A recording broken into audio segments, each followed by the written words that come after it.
Control. It's a fundamental human impulse, a deep-seated instinct we often mistake for a virtue. It's the silent promise whispered from our earliest days: master your world, and you will be safe. From the moment we learn to walk, to the day we try to chart our futures, we chase control like it's the key to survival. We're taught that the reins of our life must be held tightly, that a loose grip is a precursor to failure. We want to control our work, our money, our relationships, even our own minds. We obsess over details, build rigid budgets, and try to script the emotions of others. We command ourselves to stop worrying or be happy, as if our consciousness were a disobedient employee. This obsession is born from fear. We see the world as a storm of random events, a sea of potential threats. Control feels like the antidote to chaos, the shield against uncertainty. It promises safety, whispering a seductive lie: that if you are in control, nothing can truly hurt you. But here's the truth. Control is an illusion, a mirage shimmering on the horizon that disappears as you get closer. No matter how tightly you grasp, how many plans you make, how many safety nets you build, control always slips through your fingers like water. The universe doesn't operate on your schedule. We fool ourselves into thinking that if we just work harder, plan better, or manipulate circumstances more skillfully, we can hold on to it. We believe we are one more effort away from finally seizing the helm. But life laughs quietly at those plans. It pulls the rug from under us, twists the narrative, tosses a wrench in the machinery. And suddenly, we're exposed, vulnerable, off course. The map we drew is useless. The harder we try to control, the more fragile we become. This is the great paradox. The relentless pursuit of control doesn't make us stronger, it makes us brittle, like a tree that refuses to bend in the wind. We are the ones who snap. The illusion of control breeds anxiety, perfectionism, and a constant, gnawing fear. The fear that if we lose our grip for even a second, everything will collapse. It's a self-imposed prison where the walls are made of what-ifs. So we double down, exhausting ourselves trying to master the uncontrollable. We grip even harder, convinced the failure was not in the strategy, but in the execution. We wage a futile war against reality, burning ourselves out in the process. Why do we cling so fiercely to the illusion of control? It's a question that echoes in the quiet moments of our lives. The answer is simple, almost primal, because it promises comfort. When you believe you are in control, you feel safe. You feel certain. Every scheduled appointment, every 5-year plan, every meticulously organized detail feels like a brick in a fortress you're building against the chaos. You feel like you can predict what's next, charting a course through the turbulent waters of existence. And in a world that so often feels unpredictable, even brutal, this perceived certainty is a soothing balm. It's the quiet hum of order beneath the noise of a world that refuses to be tamed. We tell ourselves that if we just plan enough, work hard enough, and anticipate every possibility, we can insulate ourselves from pain. This pursuit gives us a seductive, yet false, sense of power. A feeling of dominion over the future, over outcomes, even over the hearts and minds of ourselves and others. We become architects of a reality that exists only in our minds, a fragile blueprint laid over the untamable landscape of life. But this comfort is a ghost, a fleeting warmth in a cold room. It's an addiction that demands ever tighter grips, more planning, more vigilance. Because reality, in its raw and beautiful indifference, doesn't operate on our terms. It doesn't consult our blueprints. Our control is a brittle facade of glass, and life will inevitably throw a stone. It's easily, almost casually, cracked by a single unexpected event. The phone call you never wanted to receive. The words you never thought you'd hear. A lost job, a failed relationship, a sudden illness. And in that moment of cracking, panic floods in. The fortress walls crumble, and we feel exposed, naked, and terrifyingly vulnerable.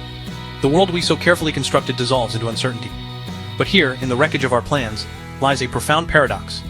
Real strength isn't found in holding on tighter. It doesn't come from rebuilding the same fragile walls. It comes from the courage to let go. It comes from learning to bend and sway with the storm, to dance with the unpredictable winds of change. Think about it. Life is a relentless series of curveballs.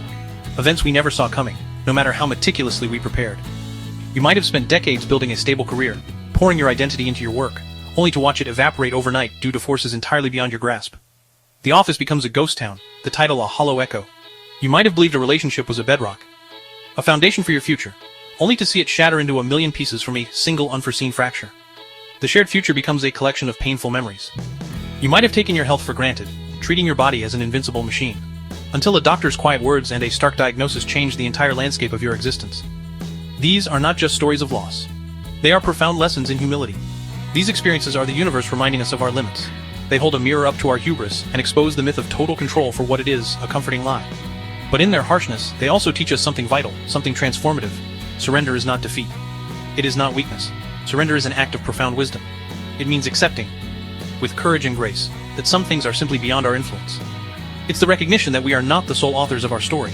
but co-authors with a universe full of variables we will never command. It's letting go of the rope in a tug of war you were never meant to win. It's not giving up, it's giving to the flow of life itself. Pain, disappointment, and uncertainty are part of the human experience. We spend so much of our lives trying to build shelters against them, but trying to eliminate these feelings entirely is a futile effort. It's like standing on a shore, commanding the tide not to come in. It's like trying to stop the rain. You can try to avoid it, distract yourself with endless noise, but eventually, the storm will find you. The rain will fall.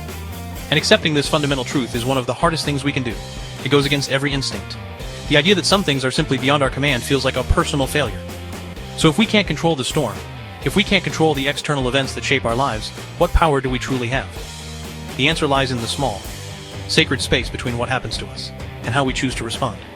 In that moment of pause, before the anger, before the fear, before the despair lies our greatest strength. It is the only thing we can truly control.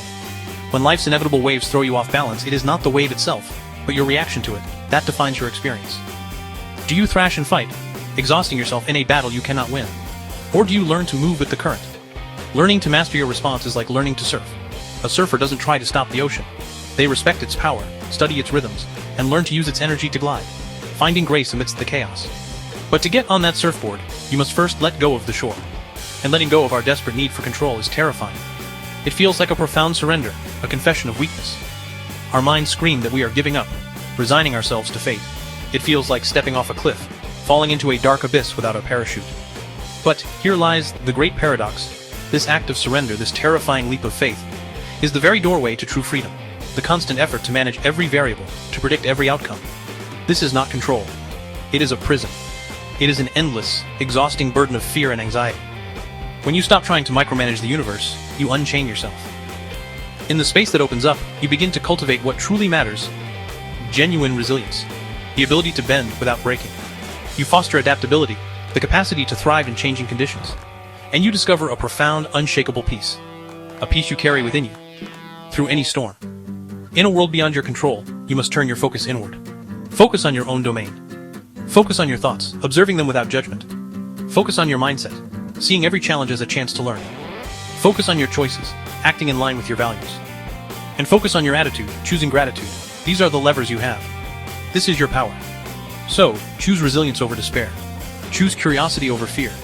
Choose acceptance over resistance. This internal shift is the foundation for a life lived fully. A life of courage and grace. Life will always be unpredictable. You will never have all the answers. And that is not a tragedy, it is a liberation. Because meaning is not found in control. It is forged in how you respond to the uncontrollable. It's found in your growth, your willingness to live authentically in the face of uncertainty. So, let go. Trust the process. Embrace the chaos. And remember, you don't need to control everything to be in control of your life. If you agree, ink, rage, repeat. Share, like, and subscribe. See you next time.